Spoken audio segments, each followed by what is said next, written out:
Құрметті студенттер, сәлеметсіңдер ме? Бүгін сендермен цилиндр тақырыбында ашық сабақ өтеміз. Цилиндр дегеніміз не? Цилиндр деп тік төртбұрышты оның қабырғаларының бірінен айналдырғанда шығатын фигураны айтады. Элементтері тік төртбұрыштың ОА және О1Б қабырғалары параллель жазықтықтар жататын тең дөңгелектер жасайды. Бұл дөңгелектер цилиндрдің табандары, ал олардың радиустары цилиндрдің радиусы деп аталынады екен. Суретте көріп тұрғандарымыздай биіктігі h, радиусы r мен белгіленеді. Цилиндрдің әртүрлі жазықтармен қимасын қарастырайық. Цилиндрдің жазықтық пен қимасы деп жалғыз нүктеден цилиндрдің жасаушысынан немесе табанынан өзгеше фигураны, яғни цилиндр мен жазықтықтың ортақ бөлігін атайды. Қиманы цилиндрдің осі арқылы жүргізуге болады. Мұндай қималар осьтік қималар деп аталады. Егер цилиндрдің табанына параллель жазықтықпен қиса, қима оның табанына тең дөңгелек, ал жазықтық табанына параллель болмаса, онда қима эллипс тәрізді болады. Дербес жағдайда осьтік қима қабырғалары цилиндрдің биіктігіне және табанының диаметріне тең.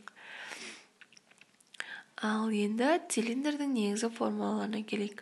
Цилиндрдің бүйір бетінің ауданы табан шеңберінің ұзындығына оның биіктігіне көбейткенге тең. Ұзындығына және оның биіктігіне көбейткенге тең. Бүйір беті тең 2πrh. Көбейтілген 2πrh.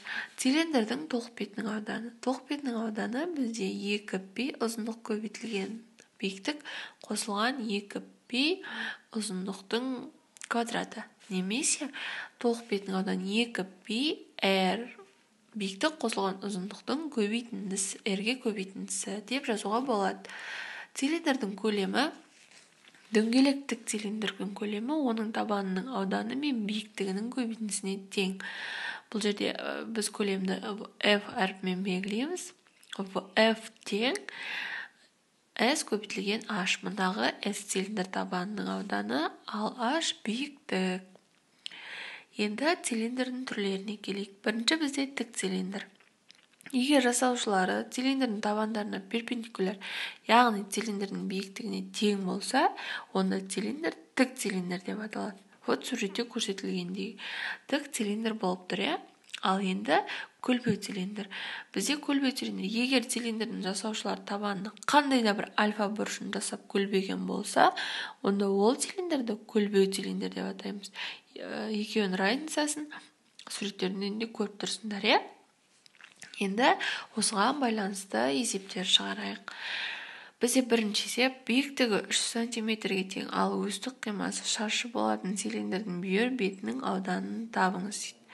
Бұл жерде бізде биіктігі ғана беріліп тұр. Яғни биіктігіміз біздің асық қабырғасы биіктігінің ұзындығына тең екен. Биіктігіміз асық қабырғасы биіктігі 3 см-ге тең.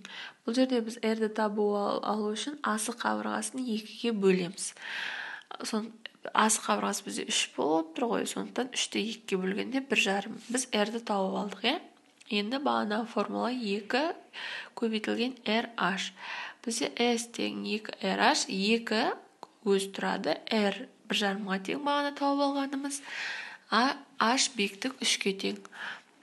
Барлығын көбейткенімізде 9 шығып тұр, яғни бүйір бетінің ауданы 9 см-ге тең екен. Енді екінші мысалымыз. Цилиндр биіктігі 2 метр, табан радиусы 3 см, көлемін табыңыз дейді. Табан радиусы 3 см, биіктігі 2 метр болғандықтан біз метрді сантиметрге ауыстырып алуымыз керек. Сондықтан да биіктікті сантиметрге ауыстырамыз. Биіктігіміз 2 метр, сантиметрге ауыстырғанда 200 см болады, иә? Бізде радиус 3-ке тең.